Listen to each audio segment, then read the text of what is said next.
Hey, you have tuned into Zillow surfing, and on this channel we surf Zillow looking for interesting and unique properties, looking at the most expensive homes in different cities and states, and we'll probably even be looking at some of the cheapest homes in different cities and states. Today we're looking at St. Petersburg, Florida. St. Pete, Florida is just west of Tampa Bay, north, about an hour north of Sarasota. Florida has blown up in popularity in the past 5 years or so. During the health emergency, a lot of people were fleeing to Florida. It seemed like a lot of people kind of readdressed their priorities in terms of where they wanted to live and the lifestyles they wanted to live. Also, with a lot of other states being locked down, life in Florida was still going on as normal for the most part. And so it drew a lot of people to Florida. We've seen home prices in Florida really explode. Before we get into the video, a couple interesting stats about St. Pete. They hold the Guinness Book World Records for the most consecutive days of sunshine. I'm probably going to be off by a little bit, but it was something like 768 days. That's like almost two full years of sunshine every day. Florida is known as the Sunshine State. St. Pete tends to get a lot of sunshine. They got they're a destination for spring training for baseball teams. They have St. Pete Beach, which is regularly voted one of the top beaches in the country. And I'm actually a big fan of Upham Beach, which is one of the beaches on St. Pete. And St. Pete used to be like kind of a chill, calm retirement community. In recent years, it's really blown up. It's gotten a lot younger. The downtown is pretty hip. It's just an overall awesome area. And this is an area that I'm somewhat familiar with. I visit this area a lot. I really love this area. And, during the health emergency, I was looking at homes, started off looking at St. Pete, and just because there was so little availability of properties, I started looking like as far north as Palm Harbor and as far south as Sarasota, even a little bit further south than Sarasota, just to give you an idea how much property values have exploded. And they are starting to come down a little bit. After the recent hurricanes, a lot of properties down there have been destroyed. But I actually put an offer on a house just east of Madeira Beach for $315,000 a couple years ago. I got beat out by an offer of $317,000. This is probably towards the end of 2020. And that home just recently sold for $584,000. So home prices have been exploding. Another interesting thing about St. Pete, obviously, St. Pete, a lot of people believe that kind of whole area on the west coast of Florida was kind of immune from hurricanes. There's like an old legend that, some of the Indian tribes there kept hurricanes at bay. It just always seemed to dodge hurricanes. The most recent hurricane, they got a lot of damage. There's actually some neighborhoods that have been almost completely abandoned. There's a neighborhood called Shore Acres that's kind of on the southeast part of St. Pete. It's like a whole neighborhood. It almost looks like a little peninsula. It's I can't really point at the screen here, but I can kind of show you. Oh wow, this is going to be, no, okay, that's not Shore Acres. This area is going to be very at risk of flood, Snell Island. But this area down here, Coquina Key, I thought that was called Shore Acres. Am I smoking crack or something? Anyhow, this area, Coquina Key, very prone to flooding, and even without hurricanes, just in a bad. Okay, oh, Bioacres. Okay, I thought Coquina Key was Shore Acres. Maybe I'm goofing this up. But pretty much this entire neighborhood gets a foot or two of water just on a medium rain, not even a hurricane.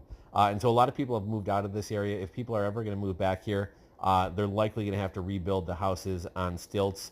There are certain areas, normally you can see like a flood, maybe that's Zillow that's got flood zones. But we're not going to be able to see the flood zones on here. But oddly enough, the areas that are higher elevation and are more immune to flooding and hurricanes tend to be some of the sketchier, kind of dumpier, not as nice areas. I think that maybe will change again after the recent hurricanes. I think a lot of people are going to be more conscious of not buying in flood zones, but that remains to be seen. If you are looking for maybe more of a family, slower pace of life, you might look up near Safety Harbor or Dunedin. And if you want a bigger city with more amenities, you might look towards Clearwater. But today we're going to be looking at the most expensive home in St. Pete, Florida. $15 million.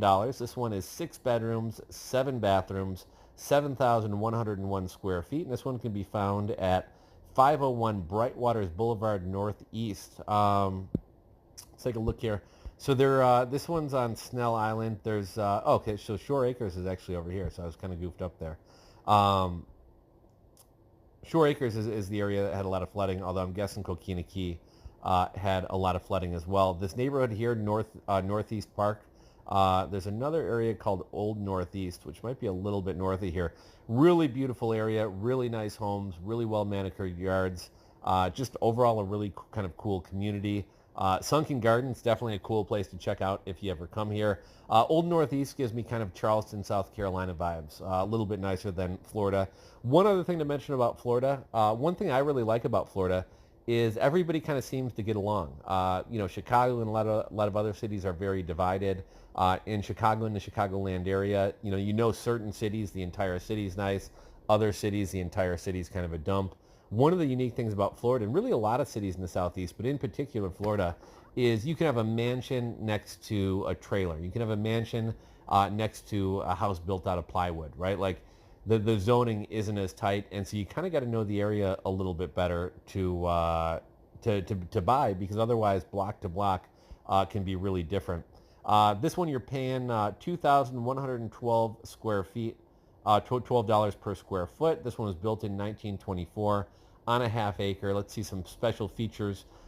Exquisite craftsmanship, security gates, high ceilings, revived floors to ceilings, living piece of art, media room, and a cypress lanai ceiling. Let's go look at the property history. This one's going to cost you $104,343 a month with your taxes and all your payments. Probably cost a lot more to actually upkeep this property. This one sold in 2020 for $4.8 million. Right now going for $15 million, and property taxes are going to run you $135,000 per year. A completely updated and remodeled 1920s Spanish estate that the design cognoscenti are applauding for its renewed vision, which complements its original character. Over half acre of prime property with one of the most coveted waterfront views of St. Pete's skyline and pier. The home showcases the dynamic relationship of the modern and the heirloom as it elegantly weaves the glamour of the past with the present day. A well-loved home designed now for entertaining and enjoyment, plus comfortable, unimposing formality. The current homeowner spent over 3 years enhancing the bygone era with extraordinary quality and modern details, grand in scale and proportion with spectacular rooms, high ceilings, natural light, and exquisite craftsmanship. The home is unpretentious and unmistakenly beautiful. Every room is magical, peaceful, and a living piece of art in and of itself. We're not going to read the whole thing. Let's look at, I don't love a couple things. So one thing, when you get to the most expensive homes, a lot of times what you're actually paying for is the location, right? It's on a mountain. It's got the best views of the city. It's got a lot of waterfront. A lot of times I find that the second or third or fourth most expensive home are actually, in terms of the home design, and obviously a lot of that's personal preference. But a lot of the homes, I don't actually like the most expensive one. I like some of the other ones. I really like this home. This one for $7.4 million. I really like this one for $7.4 million. I really like this one. This one, I don't know if it's the orange or the design. It just doesn't do anything for me, and it doesn't necessarily scream Florida. But let's take a look at some of these photos. Definitely some nice landscaping. Okay, it's a nice property. But look at that. You got the downtown St. Pete skyline in the back. You're on the water. I don't think you're going to have a private beach or anything, but I'm guessing you're going to have a dock. You got the gate out front. Nice pool overlooking the water. Some nice tile work there. You got some area in the shade to hang out. I love that kind of Spanish tile there. Looks like you got your own dock. And it looks like there might be some type of like river walk or something that goes behind these homes. Okay, I actually like this home on the inside a lot better than I like it on the outside. I love that tile work. Some unique ceilings. Dig the ceiling fan. A lot of natural light, a lot of windows. I love the, again, kind of Spanish feel of this home.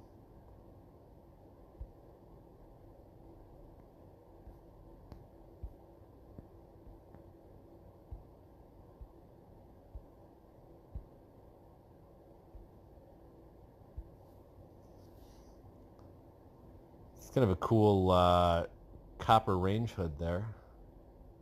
Let's the kitchen. Kind of a funky kitchen. This is kind of like weird, like IKEA looking cabinets.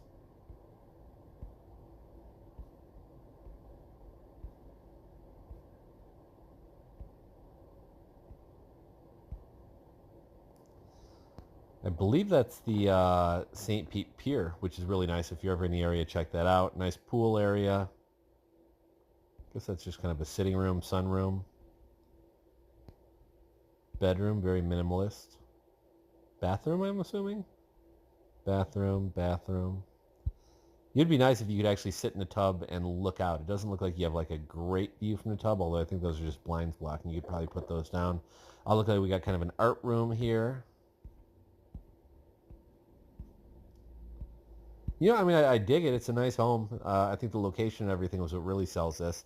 I do dig the Spanish look, but there's nothing like super unique or interesting about the interior or exterior of this home.